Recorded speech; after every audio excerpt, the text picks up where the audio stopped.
by někdo ovládal počasí, ale když potom zase to je to samé.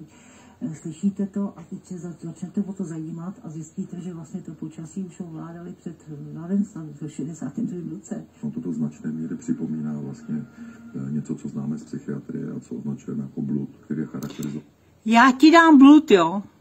Tak ti to tady hned ukážu, ty blude.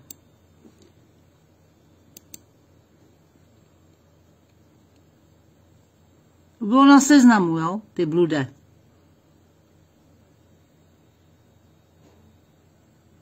Jsem se spletla o rok, já řekla 62.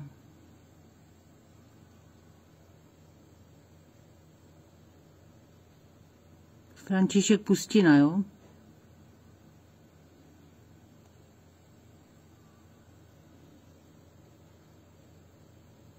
Pomáhali mu věci z Akademie věd, jo? Tak tady máš na to odkaz, ty frajírku. Jo? Ty blude.